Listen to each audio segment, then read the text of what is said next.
ಪರಂಪರೆ ಯೂಟ್ಯೂಬ್ ಚಾನಲ್ಗೆ ಸ್ವಾಗತ. ನಾನು ನಿಮ್ಮ ಕೃಪಾ. ಇವತ್ತಿನ ವಿಷಯ ಏನು ಅಂತಂದರೆ, ಕಾರ್ತಿಕ ಮಾಸ ಆರಂಭ ಆಗಿದೆ. ಈಗಾಗಲೇ ನಾವು 2ನೇ ಕಾರ್ತಿಕ ಸೋಮವಾರಕ್ಕೆ ಕಾಲಿಡ್ತಾ ಇದ್ದೀವಿ. ಇಂತಹ ಸಂದರ್ಭದಲ್ಲಿ ಕೆಲವೆಲ್ಲ ವಿಶೇಷವಾದಂತಹ ಸಾಧನೆಗೆ ನಮ್ಮ ಜೀವನದಲ್ಲಿ ಹೆಚ್ಚಿನ ಅವಕಾಶ ಇರುತ್ತೆ ಅಂತ ಹೇಳ್ತೀನಿ.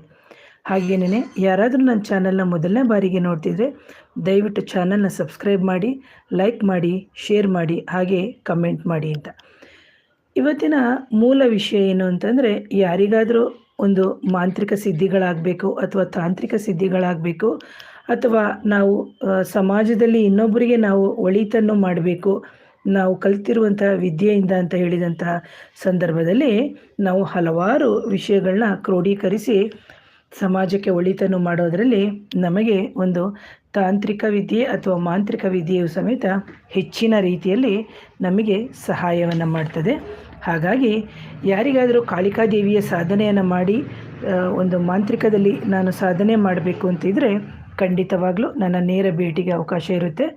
ಸೊ ನನ್ನ ವಾಟ್ಸಪ್ ನಂಬರ್ ಬಂದು 7019806595ಗೆ ವಾಟ್ಸಪ್ ಮುಖಾಂತರ ಸಂಪರ್ಕ ಮಾಡಿ. ಆ ನಂತರ ನೀವು ಒಂದು ಸಾಧನೆಗೆ ದಾರಿಯನ್ನು ನೀವು ಮಾಡ್ಕೋಬೋದು ಅಂತ ಹೇಳ್ತೀನಿ ಪ್ರಿಯಕ್ಷಕರೇ. ಯಾಕಂದರೆ ಕಾಳಿಕಾದೇವಿಯನ್ನು ಸಿದ್ಧಿ ಮಾಡ್ಕೊಳ್ಳೋದ್ರಲ್ಲಿ ಸ್ವಲ್ಪ ತೊಂದರೆಗಳು ಇರುತ್ತೆ, ಇಲ್ಲ ಅಂತ ನಾನು ಹೇಳಲ್ಲ. ಯಾಕಂದರೆ ಯಾವುದೇ ಒಂದು ದೈವಿಕ ಶಕ್ತಿಗಳು ನಮ್ಮ ಹತ್ರ ತಾನಾಗಿ ಬರೋದಕ್ಕೂ ನಾವಾಗಿ ಕರೆಯೋದಕ್ಕೆ ತುಂಬ ವ್ಯತ್ಯಾಸಗಳಿರುತ್ತೆ. ಹಾಗೆ ಈ ಸಿದ್ಧಿಯನ್ನು ಮಾಡಿಕೊಳ್ಳುವಂತಹ ಸಾಧಕರಲ್ಲಿ 2 ರೀತಿಯ ಇರುತ್ತೆ. ಅದನ್ನು ನೀವು ಸ್ವಲ್ಪ ಅದು ವೈಯಕ್ತಿಕವಾಗಿ ಬಂದಂತಹ ಸಂದರ್ಭ, ಅದು ತುಂಬ ಡೀಪಾಗಿ ನಾನು ಹೇಳ್ಕೊಡ್ತೀನಿ, ಇದು ಸೂಪರ್ಫಿಷಿಯಲ್ ಆಗಿ ಹೇಳ್ತೀನಿ. ಸೊ ಇಲ್ಲಿ ಒಂದು ಹಂತ ಬಂದು ಕೆಳ ಹಂತದ್ದು, ಹಾಗೆ ಮತ್ತೊಂದು ಬಂದು ಮೇಲಿನ ಅಂತಸ್ತು ಅಂತ. ಯಾಕಂದರೆ ಕೆಳ ಹಂತದಲ್ಲಿ ಅಂತ ಹೇಳಿದಂತಹ ಸಂದರ್ಭದಲ್ಲಿ ಆ ಕಾಳಿ ದೇವಿಯನ್ನು ತಮ್ಮ ಯಂತ್ರ, ಮಾಯಾಜಲ, ಮಂತ್ರತಂತ್ರ ಬಳಸಿ ಮೋಸ, ತಂತ್ರ, ಅದರ ಜೊತೆಗೆ ಮಾಟ ಮಾಡಿಸುವಂಥದ್ದು ಅಥವಾ ಇನ್ನೊಬ್ಬರಿಗೆ ಬಾಧೆಗಳನ್ನು ಮಾಡಿಸುವಂಥದ್ದು ಆ ಥರ ಇರುತ್ತೆ. ಆದರೆ ಇಲ್ಲಿ ನಾನು ಹೇಳ್ಕೊಡುವಂಥದ್ದು ಯಾವುದೇ ಕಾರಣಕ್ಕೂ ಇನ್ನೊಬ್ಬರಿಗೆ ತೊಂದರೆಯನ್ನು ಮಾಡುವಂಥದ್ದು ಅಲ್ಲ. ಇಲ್ಲಿ ಬಂದು ಮೇಲು ಸ್ಥಿತಿಯಲ್ಲಿರುವಂತಹ ಒಂದು ಸಿದ್ಧಿಯನ್ನು ಪಡೀಲಿಕ್ಕೆ, ಒಂದು ಮುಕ್ತಿಯನ್ನು ಪಡೆಯೋಕ್ಕೆ, ಶತ್ರುಗಳನ್ನು ದಮನ ಮಾಡಲಿಕ್ಕೆ, ಗೌರವವನ್ನು ಸಂಪಾದನೆ ಮಾಡಲಿಕ್ಕೆ, ತಮ್ಮ ಒಂದು ಏನು ಕಣ್ಣಿಗೆ ಕಾಣದೇ ಇರುವಂತಹ ಒಂದು ಸೂಪರ್ ನ್ಯಾಚುರಲ್ ಎನರ್ಜೀಸ್ ಅಥವಾ ಪ್ಯಾರಾನಾರ್ಮಲ್ ಪವರ್ಸ್ ಅಥವಾ ಭೂತ, ಪ್ರೇತ, ಪಿಶಾಚಿನಿ, ಶಾಕಿನಿ, ಡಾಕಿನಿ, ಈ ಥರ ಎಲ್ಲ ಸಮಸ್ಯೆಗಳು ಇದ್ದಂತಹ ಸಂದರ್ಭದಲ್ಲಿ ಅದರಿಂದ ಪರಿಹಾರಗಳನ್ನು ಮಾಡಿಕೊಳ್ಳುವಂಥದ್ದು. ಇದರಿಂದ ನಾವು ಪ್ರತ್ಯಕ್ಷವಾಗಿ ಪರೋಕ್ಷವಾಗಿ ಯಾವ ರೀತಿ ಸಿದ್ಧಿ ಮಾಡ್ಕೋಬೇಕಾಗುತ್ತೆ, ಅಲ್ಲದೆ ನಮ್ಮ ವ್ಯಾಪಾರವನ್ನು ಅಭಿವೃದ್ಧಿ ಯಾವ ಥರ ಮಾಡ್ಕೋಬೇಕಾಗುತ್ತೆ, ಒಂದು ಕೆಲಸದಲ್ಲಿ ಬಡ್ತಿಯನ್ನು ಹೇಗೆ ತಂದ್ಕೋಬೇಕು, ವ್ಯಾಧಿಯಿಂದ ಹೇಗೆ ಗುಣಮುಖರಾಗಿ ನಾವು ಇನ್ನೊಬ್ಬರನ್ನು ಅಂದರೆ ಒಳ್ಳೆ ಜಾಗಕ್ಕೆ ಕರ್ಕೊಂಡು ಹೋಗಬೇಕು, ಇದರ ಬಗ್ಗೆ ಮಾತ್ರ ನಾನು ಹೇಳ್ಕೊಡುವಂಥದ್ದು. ಹಾಗೆ ಯಾವುದೇ ಸಾಧಕನು ಒಂದು ಉತ್ತಮವಾಗಿ ದಯಾಶೀಲನಾಗಿರಬೇಕು, ಹೃದಯವಂತರು ಆಗಿರಬೇಕು, ಸತ್ಯ ಹೇಳುವವರಾಗಿರಬೇಕು, ಜೊತೆಗೆ ಇನ್ನೊಬ್ಬರನ್ನು ವ್ಯಂಗ್ಯ ಮಾಡೋದು, ಅವಹೇಳನ ಮಾಡುವಂಥದ್ದು, ಆಮೇಲೆ ಜೊತೆಗೆ ನಿಮ್ಮಲ್ಲಿ ಕಾಮ, ಕ್ರೋಧ, ಲೋಭ, ಮದ, ಮತ್ಸರ ಇವೇನು 6 ಗುಣಗಳಿದೆ, ಅದನ್ನು ಅರಿಷಡ್ವರ್ಗಗಳನ್ನು ನೀವು ಅಂಕೆಯಲ್ಲಿ ಇಟ್ಕೋಬೇಕಾಗುತ್ತೆ. ಜೊತೆಗೆ ಕೆಲವೆಲ್ಲ ಇಂಥದೇ ದಿನ ಇಂಥದೇ ಸಮಯ ಅಂತ ಹೇಳಿ ಅಂಥ ದಿನವೇ ಇಂತಹ ಸಾಧನೆಯನ್ನು ನಾವು ಕೊಡ್ತೀವಿ. ಹಾಗಾಗಿ ಯಾವಾಗ ನೀವು ಸಾಧನೆಯನ್ನು ಸರಿಯಾಗಿ ನಿಮ್ಮದೇ ಆದಂಥ, ಅಂದರೆ ಗುರುವಿನ ಮುಖಾಂತರ ಗುರುವಾಗಿ ನಾನು ಹೇಳ್ತಾ ಇದ್ದೀನಿ, ಸರಿಯಾದ ರೀತಿಯಲ್ಲಿ ನೀವು ಸ್ವೀಕಾರ ಮಾಡಿದಂತಹ ಸಂದರ್ಭದಲ್ಲಿ ಖಂಡಿತವಾಗಲೂ ಆ ಕಾಳಿಕಾದೇವಿ ನಿಮಗೆ ಖಂಡಿತವಾಗಿ ಆಶೀರ್ವಾದ ಮಾಡ್ತಾಳೆ. ಕನಸಿನ ರೂಪದಲ್ಲಿ ಬರ್ಬೋದು, ಮಕ್ಕಳ ರೂಪದಲ್ಲಿ ಬರಬಹುದು, ವಯಸ್ಸಾದರ ರೂಪದಲ್ಲಿ ಬರ್ಬೋದು.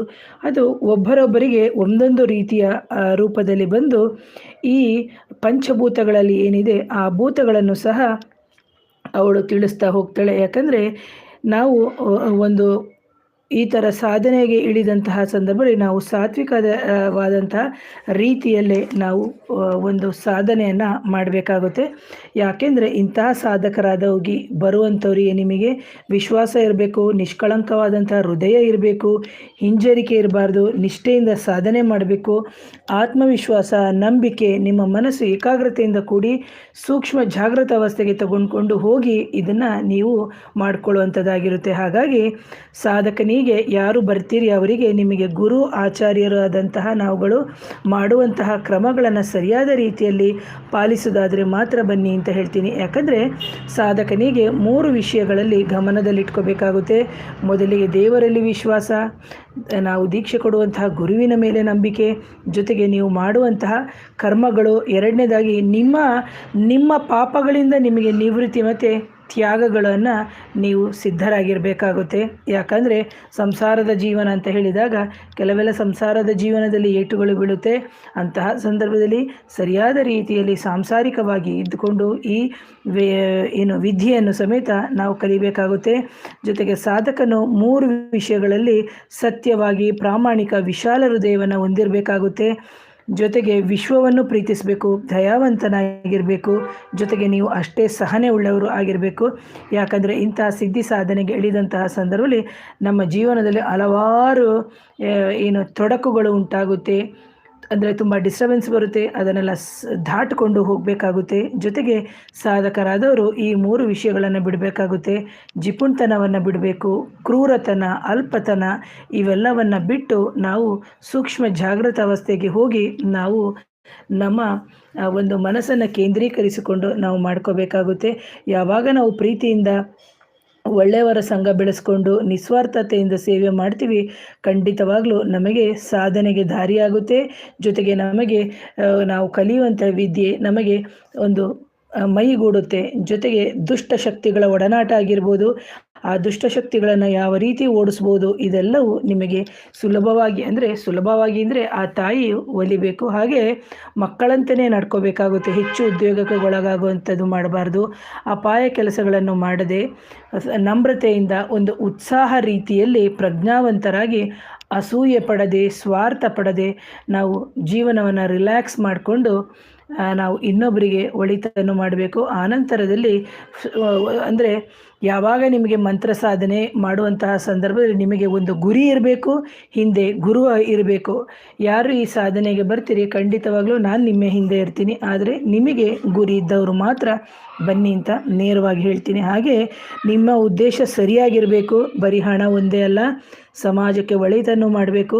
ಅದರ ಜೊತೆಗೆ ಯಾವುದೇ ರೀತಿಯ ಇನ್ನೊಬ್ಬರಿಗೆ ತೊಂದರೆಗಳನ್ನು ಕೊಡದೇ ಇರುವಂತಹ ಒಂದು ಕಾರ್ಯ ಇದ್ದರೆ ಮಾತ್ರ ಬನ್ನಿ ಅಂತ ಹೇಳ್ತೀನಿ. ಯಾಕಂದರೆ ನಿಮ್ಮ ಉದ್ದೇಶ ಸರಿಯಾಗಿದ್ದರೆ ನಿಮಗೆ ಸಾಧನೆಯ ಫಲ ತುಂಬ ಶೀಘ್ರವಾಗಿ ದೊರೆಯುತ್ತೆ ಅಂತ ಹೇಳ್ತೀನಿ. ಹಾಗೆ ಇದರಲ್ಲಿ ನಿಮಗೆ ಆಹಾರ ಹೇಗಿರಬೇಕು, ವಿಹಾರ ಹೇಗಿರಬೇಕು, ಯಾವ ರೀತಿ ನಡ್ಕೋಬೇಕಾಗುತ್ತೆ, ಬ್ರಹ್ಮಚರ್ಯ ಹೇಗಿರಬೇಕು, ಸಾಧನೆ ಹೇಳಿದಾಗ ಸೋಲುಗಳು ಉಂಟಾಗ್ತಾ ಇರ್ತದೆ, ಬೇಕಾದಷ್ಟು ಸೋಲು ಉಂಟಾಗುತ್ತೆ. ಆಗ ಮತ್ತೆ ಮತ್ತೆ ಪ್ರಯತ್ನ ಮಾಡಿ ನಾವು ಖಂಡಿತವಾಗಿ ಯಶಸ್ವಿಯಾಗಿ ಸಾಧನೆಗೆ ಇಳಿಬೇಕಾಗುತ್ತೆ. ಇದರಿಂದ ಯಾವ ರೀತಿ ಉಪಯೋಗಗಳಾಗುತ್ತೆ, ಸಾಧನೆ ಮಾಡಿದ ಮೇಲೆ ಅದರಿಂದ ನಮಗೆ ಉಂಟಾಗುವಂಥ ಫಲ ಏನು, ಜೊತೆಗೆ ನಿಮ್ಮ ಸಾಧನೆಯ ಸಂದರ್ಭದಲ್ಲಿ ತುಂಬ ನಿಮ್ಮ ಜೀವನದಲ್ಲಿ ಹಲವಾರು ಅದ್ಭುತ ಘಟನೆಗಳು ನಡೆಯುತ್ತೆ. ಅದನ್ನು ಕೆಲವೊಂದೊಂದನ್ನು ನೀವು ಎದುರಿಸಬೇಕಾಗುತ್ತೆ. ಹಾಗೆ ಕೆಲವೊಂದೊಂದನ್ನು ತೊಂದರೆಗಳು ಇಲ್ಲದಂತೆ ಆ ತಾಯಿಯು ನಿವಾರಣೆ ಮಾಡ್ತಾಳೆ. ಜೊತೆಗೆ ನಿಮಗೆ ಮನಃಶಾಂತಿಯೂ ಮುಖ್ಯ ಆಗುತ್ತೆ. ಧ್ಯಾನ, ಮಂತ್ರ ಪಠನೆಗಳು, ಹಾಗೆ ನಿಮ್ಮ ಜ್ಞಾನಕ್ಕೆ ಬರುವಂಥದ್ದು ಬರುತ್ತೆ. ಮಾನಸಿಕ ಒತ್ತಡಗಳು, ತೊಂದರೆಗಳಿಂದ ನೀವು ಪರಿಹಾರಕ್ಕೆ ದಾರಿಯನ್ನು ಮಾಡ್ಕೋಬೇಕು. ಅದರ ಜೊತೆಗೆ ನಿಮ್ಮ ಕರ್ಮಕ್ಕೆ ಸಂಬಂಧಪಟ್ಟಂತಹ ನಿಮ್ಮ DNA ಇರುವಂತಹ ದೋಷಗಳು ಏನಿದೆ ಆ ದೋಷಗಳನ್ನು ಪರಿಪೂರ್ಣವಾಗಿ ಮಾಡಿಕೊಂಡಾಗ, ಅಂದರೆ ಶುದ್ಧಿಯನ್ನು ಮಾಡಿಕೊಂಡಾಗ ಖಂಡಿತವಾಗ್ಲೂ ನೀವು ಈ ಸಾಧನೆಗೆ ಇಳಿಬೋದು ಅಂತ ನಾನು ಹೇಳ್ತೀನಿ. ಹಾಗೆ ಇಲ್ಲಿ ಬಂದು ಒಂದು ದೇವರ ಆರಾಧನೆ ಆಗಿರ್ಬೋದು, ಯಾರಿಂದ ಹೇಗೆ ಆರಂಭ ಮಾಡಬೇಕು, ಯಾವ ರೀತಿ ಆರಂಭ ಮಾಡಬೇಕು, ಇವೆಲ್ಲವೂ ತುಂಬ ಮುಖ್ಯವಾಗುತ್ತೆ. ದೇವರ ಆರಾಧನೆಯಲ್ಲಿ ಹೇಗಿರಬೇಕು, ಹಾಗೆ ಈ ದೇವರ ಆರಾಧನೆಯ ಯೋಗಗಳೇನು, ಈ ಯೋಗಗಳಿಂದ ನಾವು ಮತ್ತೆ ಪುನರುತ್ಥಾನ ಹೇಗೆ ಪಡ್ಕೋಬೇಕಾಗುತ್ತೆ, ಅದರ ಜೊತೆಗೆ ನಮ್ಮ ಆಹಾರಗಳೇನು, ವಿಹಾರಗಳೇನು, ಇವೆಲ್ಲವನ್ನು ನಾವು ಕಲಿತ್ಕೊಂಡು ಆ ನಂತರದಲ್ಲಿ ಆ ತಾಯಿಯನ್ನು ಒಲಿಸ್ಕೋಬೇಕಾಗುತ್ತೆ. ಜೊತೆಗೆ ಇದು ಗೃಹಸ್ಥರು ಸಾಧನೆ ಮಾಡ್ಬೋದಂದರೆ ಖಂಡಿತವಾಗ್ಲೂ ಸಾಧನೆ ಮಾಡ್ಬೋದು. ಯಾಕಂದರೆ ಈ ನಮ್ಮಲ್ಲಿ ಬೇಕಾಗಿರೋದು ಎರಡೇ, ಒಂದು ಜಗತ್ತಿಗೆ ಒಳ್ಳೇದು ಮಾಡೋದು, ಇಲ್ಲಾಂದರೆ ನಮಗೆ ನಾವು ಒಳ್ಳೆಯದನ್ನು ಮಾಡ್ಕೊಳ್ಳೋದು. ಇಲ್ಲಿ ನಮಗೆ ನಾವು ಒಳ್ಳೆಯದನ್ನು ಮಾಡ್ಕೋಬೇಕು ಅಂತ ಹೇಳಿದಂತಹ ಸಂದರ್ಭದಲ್ಲೂ ಸಮೇತ ನಾವು ಇದನ್ನು ಏನು ಈ ಕಾಳಿಕಾದೇವಿಯ ಒಂದು ಸಾಧನೆಯನ್ನು ಮಾಡ್ಕೋಬೋದು. ಅದು ಬಿಟ್ಟು ನೀವು ಇನ್ನೊಬ್ಬರ ಸುಖ ಶಾಂತಿ ನೆಮ್ಮದಿಯನ್ನು ಕಂಡು ನೀವು ಇನ್ನೊಬ್ಬರಿಗೆ ಸಮಸ್ಯೆ ಆದಂತಹ ರೀತಿಯಲ್ಲಿ ಆಗ್ತಾ ಇದ್ದಂತಹ ಸಂದರ್ಭದಲ್ಲಿ ಅವರಿಗೂ ಸಮೇತ ಪರಿಹಾರಗಳನ್ನು ನೀವು ಮಾಡಿಕೊಡ್ಬೋದು. ಯಾಕೆಂದರೆ ಜಗತ್ತಿನಲ್ಲಿ ವಿವಿಧ ರೀತಿಯ ಸಾಧನೆಗಳಲ್ಲಿ ಹೆಸರು ಮಾಡಿರೋರಿದ್ದಾರೆ. ಹಾಗಾಗಿ ಯಾವಾಗ ನಾವು ಸ್ವಾರ್ಥ ಬಿಟ್ಟು ಸಾಧನೆಗೆ ದಾರಿಯನ್ನು ನಾವು ಮಾಡ್ಕೋತೀವಿ, ಅಂತಹ ಸಂದರ್ಭದಲ್ಲಿ ನಮಗೆ ಖಂಡಿತವಾಗ್ಲೂ 100% ಯಶಸ್ಸು ಇದ್ದೇ ಇರುತ್ತೆ. ಅಪಮಾನ ಅವಮಾನ ನೋವು ಕಷ್ಟ ಸಂಕಟ ಇವೆಲ್ಲವೂ ಆಗುತ್ತೆ, ಇದು 100% ಸತ್ಯ. ಆನಂತರ ಆ ತಾಯಿ ನಿಮ್ಮನ್ನು ಉನ್ನತ ಸ್ಥಾನದಲ್ಲಿ ಖಂಡಿತವಾಗ್ಲೂ ನೀವು ಸರಿಯಾದ ರೀತಿಯಲ್ಲಿ ನಡ್ಕೊಂಡಿತ್ತು ಆಗಿತ್ತು ಅಂದರೆ ಖಂಡಿತವಾಗ್ಲೂ ನಿಮಗೆ ಉನ್ನತ ಸ್ಥಾನವನ್ನೇ ಕೊಡ್ತಾಳೆ. ಅದು ಬಿಟ್ಟು ನೀವು ಅಡ್ಡದಾರಿಯನ್ನು ಹಿಡಿದು ನಾನು ಬೇಗ ವಿದ್ಯೆಯನ್ನು ಕಲಿಬೇಕು, ನಾನು ಬೇಗ ದುಡ್ಡು ಮಾಡಬೇಕು, ನಾನು ಇನ್ನೊಬ್ಬರು ಓಡ್ತಾ ಇದ್ದಾರೆ ಅವರಿಗೆ ಸರಿಸಮನಾಗಿ ನಾನು ನಿಲ್ಲಬೇಕು, ಅಥವಾ ಅವ್ರು ಯಾರೋ ಬೆಳೀತಾ ಇದ್ದಾರೆ ಅವರಿಗೆ ನಾನು ಮಾಂತ್ರಿಕ ಬಾಧೆಯನ್ನು ಮಾಡಿಸ್ತೀನಿ ಅಥವಾ ಅವರನ್ನು ಕಟ್ಟಾಕ್ತೀನಿ ಅಂತ ಹೇಳಿದ್ರೆ ಖಂಡಿತವಾಗ್ಲೂ ಆ ತಾಯಿ ನಿಮಗೆ ಎಲ್ಲವನ್ನು ಕೊಟ್ಟು ಮತ್ತೆ ನಿಮ್ಮನ್ನು ಅವಳು ಸದೆ ಬಡಿತಾಳೆ ಅಂತ ಹೇಳ್ತೀನಿ. ಹಾಗೆ ಇಂತಹ ಸಂದರ್ಭದಲ್ಲಿ ಮಣಿ ಮಂತ್ರ ಔಷಧಗಳ ಬಗ್ಗೆನೂ ನಾನು ನಿಮಗೆ ತಿಳಿಸ್ಕೊಡ್ತೀನಿ. ಇದು ವೈಯಕ್ತಿಕವಾಗಿರುವಂತಹ ಒಂದು ಸಾಧನೆಗಳಾಗಿರುತ್ತೆ. ಹಾಗಾಗಿ ಇಂತಹ ಒಂದು ಸಾಧನೆಯನ್ನು ಯಾರಾದರೂ ತಗೋಬೇಕು ಅಂತಿದ್ರೆ ಖಂಡಿತವಾಗ್ಲೂ ನೀವು ವೈಯಕ್ತಿಕವಾಗಿಯೇ ವಾಟ್ಸಪ್ ಮುಖಾಂತರ ಅಥವಾ ಕಾಲ್ ಮಾಡಿಬಿಟ್ಟು ನೀವು ಕನ್ಸಲ್ಟೇಷನ್ ಅಂದರೆ ಅಪಾಯಿಂಟ್ಮೆಂಟ್ ಇರುತ್ತೆ, ಅಪಾಯಿಂಟ್ಮೆಂಟನ್ನು ನೀವು ತಗೊಂಡು ಆ ನಂತರ ನೀವು ಬರಬೇಕಾಗುತ್ತೆ. ಇದರಿಂದ ನೀವು ನಿಮ್ಮ ವೈಯಕ್ತಿಕವಾಗಿ ಸಾಧನೆ ಮಾಡಿದಾಗ ನಿಮಗೆ ಯಾವುದೇ ಕಾರಣ ಸಮಸ್ಯೆಗಳಿದ್ದರೂ ನಿವಾರಣೆ ಆಗುತ್ತೆ, ಮನಸ್ಸಿಗೆ ಶಾಂತಿ ಸಿಗುತ್ತೆ.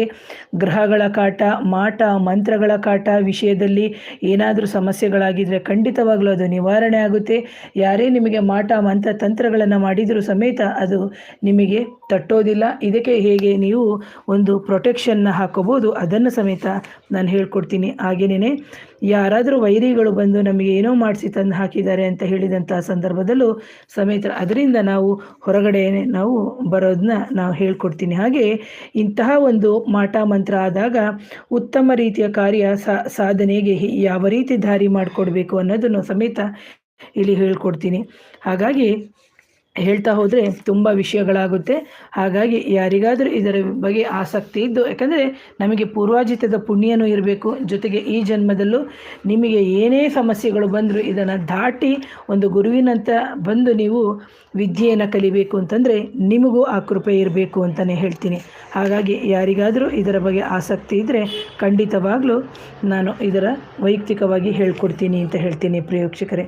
ಅದು ಬಿಟ್ಟು ಮೇಡಮ್ ನಮಗೆ ವಶೀಕರಣ ಹೇಳ್ಕೊಡಿ ಅದು ಇದು ಆ ಥರ ಎಲ್ಲ ಕೇಳಬೇಡಿ. ಯಾಕಂದರೆ ಜಗತ್ತಿಗೆ ಒಳಿತನ ಮಾಡುವಂಥದ್ದು ವಶೀಕರಣ ಅಂದರೆ ಒಂದು ದೇವತಾ ವಶೀಕರಣ. ಇದನ್ನು ನೋಡಿ, ಇದನ್ನು ತಾಯಿಯನ್ನು ವಶೀಕರಣ ಅಂದರೆ ತಾಯಿಯನ್ನು ಪ್ರೀತಿಯಿಂದ ಕರೆಯುವಂಥದ್ದು ಅಂತ.